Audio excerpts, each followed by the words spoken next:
Hey guys, Michael Pizzulo here, psychotherapist in West Hollywood. So I say this a lot that the most important thing when it comes to therapy is finding the right therapist for you.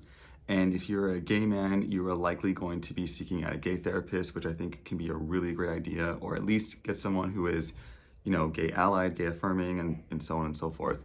But going beyond just the identity piece, there are a few things I'd really encourage you to consider when shopping around and looking for the right person. Because again, it's going to be your gut instinct, what you feel connected to that really draws you in and makes you feel like, hey, I'm with the right person for me, because it's so individual and so unique, and that's what it should be, right? It's not supposed to be cookie cutter. But when I tell people find the right therapist for you, I think sometimes people don't know what to look for exactly. So I want to give you a few criteria that you can keep in mind when you're doing outreach calls and consultations to think about, is this the right person for me? So the first one would be if they give you clear expectations. So no therapist can explain to you, in a consult call, the complete, complexities of the therapeutic process, because it's too complicated. It takes years of schooling and training and so on and so forth. So obviously you're gonna have to go on some sort of sense of trust with them and, believe that they know what they're doing and so on and so forth. But I do think it's important that you get some expectations of what to expect in therapy. For example, you can expect to come once a week. Obviously, fees and session times and things like that. People can give you some sense of their modality or their approach to things. So again, it shouldn't be too detailed because there's no way they're going to be able to, condense years of training and education into a 20-minute consult call. But I think you should have some clear expectations of, hey, this is generally speaking what I can expect. So you feel like you're going in with some expectation and some outline of what you're going to do. Otherwise, I think people just feel a little bit uneasy and unsure, and it doesn't lead to a lot of confidence. So I would think about that. Next would be, and this would be more, down the road a little bit, but if there's someone who holds you accountable, meaning that therapy is a process that requires two people to participate, right? Therapist has their job, you have your job, you have your role.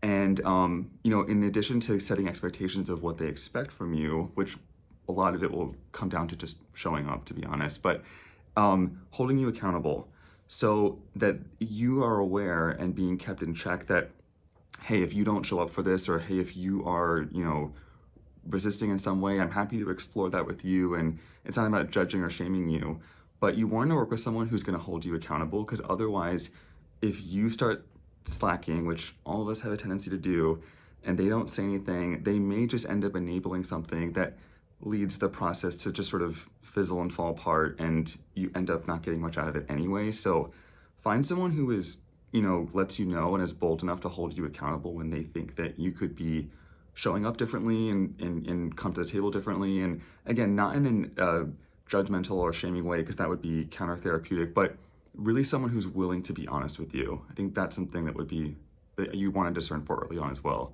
Then going in line with this is someone who is going to challenge you. So I would think of it as like, in our comfort zone, which we all like to be. It's a human beings. We like what's familiar, what's comfortable, but there's no growth there, right? So therapy shouldn't be, torture, but it should be triggering to some degree. It should challenge belief systems. It should challenge the way you look at the world. It should challenge coping mechanisms and so on and so forth. And you want to work with someone who's willing to challenge you and to trigger you and to be bold, and isn't afraid necessarily of making you uncomfortable or even hurting your feelings. Again, it's not in any kind of way of trying to literally hurt you or upset you, but that they're willing to suggest things to you that may be difficult to consider, at least at first. The reason being is that they don't do that and they're not willing to be bold or challenge you in any way, then you're probably staying safe. And while that might feel, nurturing and comfortable and nice, and it might just be nice just to vent and get things off your chest, I wouldn't expect major growth from that process. Because again, staying in your comfort zone is not where growth is. So look for someone who's willing to trigger and activate you. I would say if you're not feeling triggered and activated at all in therapy, you're probably not doing a lot of heavy lifting, which again, can be okay if you're looking for just more of a safe, supportive place to vent a little bit. But if you really want to do work on yourself, I would expect there to be challenges to it along the way.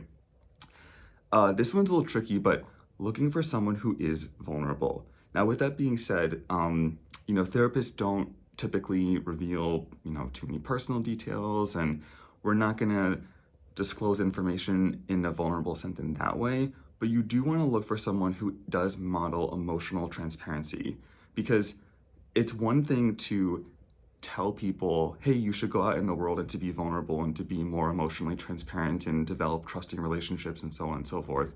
But it's really powerful to actually practice that in real time in the office.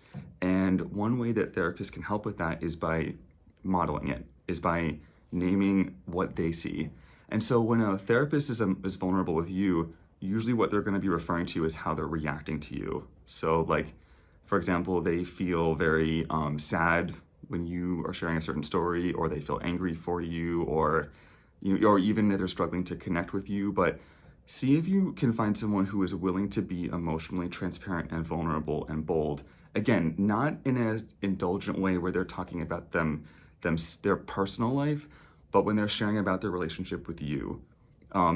Someone who's just going to hide behind a blank screen veneer and act as though they're unaffected by you, I think will leave you, feeling kind of disconnected and wanting for more. So I would go for someone who is willing to be a little bit more bold in that way.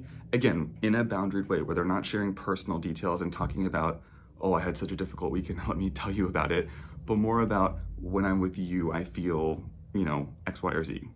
Thinking of it in that sort of a sense. And then leading into that, and I would say this is the last thing, is that looking for a therapist who really wants to connect with you. And I know that obviously going to therapy is an arrangement, right? You're hiring someone, you're paying them, so it's not a friend. It's not someone who's part of your personal life. There is a certain component to it that's structured and financial. But you want to work with someone who genuinely is interested in connecting with you. That doesn't necessarily mean that they want to be your friend or hang out with you, and obviously they can't and they shouldn't because of the boundaries, but someone who seems genuinely interested in getting to know you. That's a really key component too. If you're working with someone, I think a lot of people have had this experience where it just doesn't seem like it's connecting in either way, I think that's a problem. And again, it's not that it should be about therapists indulging their own, satisfaction, but more about if I'm working with someone who seems interested in our relationship, I think that is a part of the work. It shouldn't be an add-on or a bonus. I think it's necessary.